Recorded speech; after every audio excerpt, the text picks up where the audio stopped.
guys. I am at the end of the third trimester, and this is going to be the last pregnancy update, which is crazy because the first trimester felt so long, but the second and third trimesters have just flown by.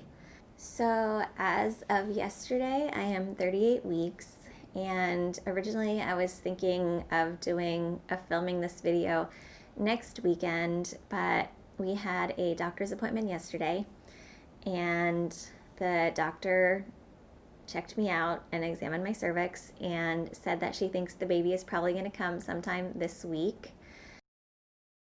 So I decided to go ahead and film the video now, just in case. For the past month, I've just had this feeling that baby was going to come early, and I actually had a dream about it where we went to the doctor, and in my dream the doctor told me that the baby was coming early. But I think at the time I was feeling under a lot of pressure because there was a lot of work stuff that had to get done, and a lot of work deadlines, and also a lot of prepping to do for the baby, and I was feeling very unprepared. So I think my dream was just me feeling like nervous that the baby would come early and I still had all this stuff left to do. But yeah, I've been convinced this whole time that she's gonna come early. And then yesterday we went to the doctor, and the doctor said she thinks the baby's coming early. So are we 100% ready for baby?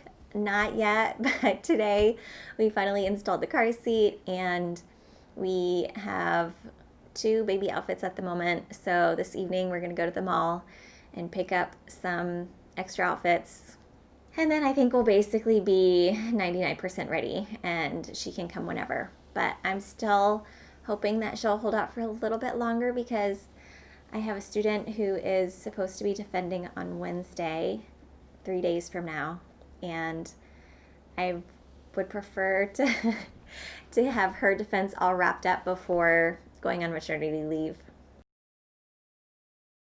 But some things in life you just can't control.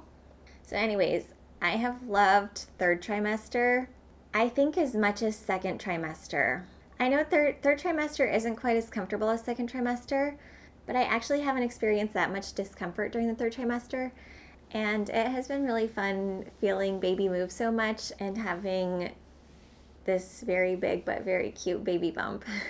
So my app counts the third trimester from the beginning of week 27 through week 40. And at the beginning of the third trimester, I really didn't have any discomfort or symptoms at all. I guess the main thing was my uterus was putting a lot more pressure on my bladder. So I felt like I had to pee all the time, and also your bladder can't hold as much liquid, so you feel like you have to pee really bad, and then when you go, it's like only a tiny amount. Although maybe that's just specific to me because I've always had a tiny bladder, and sometimes baby would kick or punch my bladder, which is very uncomfortable. But then later on, once baby's head down, like, you don't really have to worry about the kicking or punching anymore. But sometimes, like, she'll shift and her head will press right against the bladder, and that's really uncomfortable. But anyway, feeling the baby move around is still like my favorite part of pregnancy. In the second trimester, I would really only feel movements like below the belly button, because I guess my uterus hadn't grown that much. So the main difference in baby movements between second and third trimester is in the third trimester, I feel movements a lot more near the top, especially because when she's head down and her feet are up here, this is where I feel the majority of the movement these days. The other difference between second and third trimester was I started feeling baby hiccups. So I felt them for the first time when I was 28 weeks, and I was curious about them because my friend had asked me if I had felt them yet, and I was like, I wonder what baby hiccups actually feel like. But they're just like small rhythmic pulses in one location of your belly, and it changes. Sometimes I feel them lower, sometimes I feel them higher, or on the side. I guess it just depends on what position the baby's in. But once I felt her hiccup the first time, I have felt her hiccup every single day since then. So for the past almost 3 months, I have felt baby hiccup every single day, which apparently is normal. or it's also normal to not feel them. It varies a lot, but in my case, this baby is a hiccuper. By week 29, I could feel baby kicking my ribs, which I had heard about. So I guess by that point, my uterus had grown upwards enough that she could reach my ribs. So it was like sometimes if I feel a little foot pressing against my rib, it'll force me to sit up straight so that she can't reach my ribs. And then week 30 was when I experienced my first uncomfortable symptom, which is having pain in like my right hip socket joint area. I'm not sure if it's due to relaxin or old age, or I don't think it's due to how I'm sleeping, because I usually switch between my left and right sides when I sleep, and my left side doesn't have a problem, but it's been a pain that I've had ever since week 30, so for the past 8 weeks. And it hasn't changed. It hasn't gone worse, but it hasn't gone better. But I have just learned like what positions to avoid, or basically how to maneuver, because it doesn't hurt all the time. And I wouldn't even say that it's not a very painful feeling, but it's just certain positions are uncomfortable. So hopefully that'll be something that gets better after I've had the baby. And then over the next 4 weeks, everything was just the same. So still feeling baby move multiple times a day, although it's not very consistent. Like sometimes I'll only feel 1 or 2 movements, and then it'll be a long rest between active periods, whereas other times she'll be like really active for 5 or 10 minutes. Sometimes she's more active when I'm hungry. Sometimes she's more active after I've just had a meal. So I haven't really noticed a pattern in that sense. Week 35 was different for 2 reasons. First, because I developed a cold, which was not fun. And TJ and I both caught it. I caught it probably a day or 2 before him and then passed it on to him. It wasn't terrible, and fortunately I didn't have a fever at all. But I did have a pretty bad cough during the middle of it, as well as a runny nose and a stuffy nose. The other thing about week 35 was I experienced heartburn for the first time. And it happened at night. I woke up in the middle of the night because I had this pain in my chest and I didn't know what it was. And it made me nervous. So I woke TJ up and told him that I had this pain in my chest. And then I Googled it and figured it was probably heartburn. And I didn't have any acid reflux medicine in the house because I've never had it before.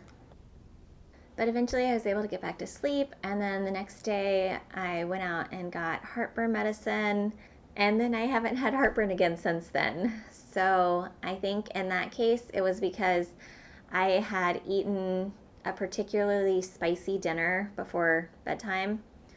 I mean, not right before bedtime, but we ate at 7 and then I went to bed at like 10 or 11. But after that experience, I was a lot more cautious about eating spicy foods at dinner.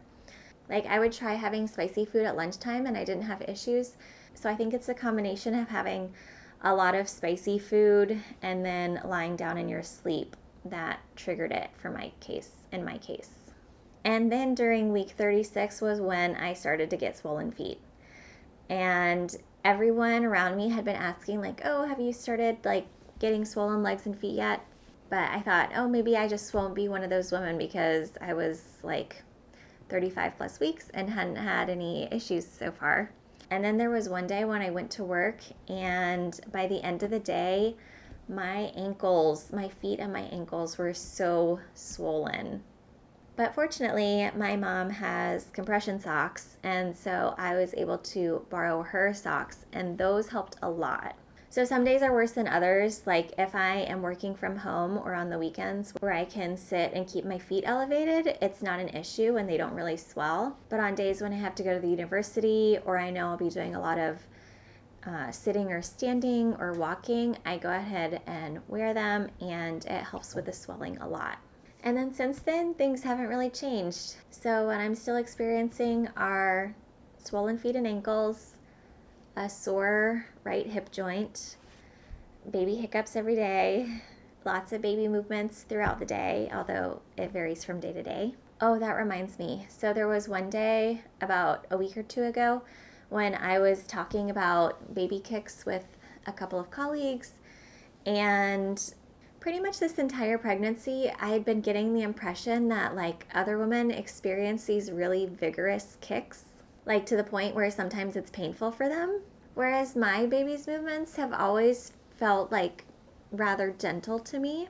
And then after talking with my colleagues that one day, I was thinking, like, is this something that I should be concerned about? Is my baby less healthy than average? So I sent a message to my doctor asking if this is something that I should be concerned about. And she said that you don't have to worry about the strength of the movements, but as long as baby is still kicking consistently, then you're good to go. And I had previously heard about the method where you're supposed to feel baby move at least 10 times within an hour.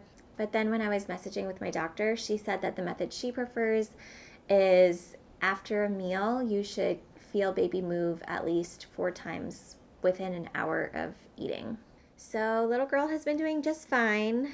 I can't believe we're at 38 weeks already. This trimester really has gone by just so fast. But TJ and I are both so excited to meet her. I'm hoping she'll give us another week before she decides to make an appearance. But regardless of when she comes, we just couldn't be happier. We're glad that we've made it to the full term mark. So she's allowed to come whenever she wants to. Oh, one other thing that I forgot to mention, Braxton-Hicks contractions. So I had started feeling them maybe about halfway through the 3rd trimester, but when I first started feeling them, I wasn't sure if they were Braxton-Hicks contractions or if my belly was just feeling really hard and firm because of the position that the baby had moved into. But then towards the end of the 3rd trimester, I became more confident in recognizing like, oh, this is a contraction.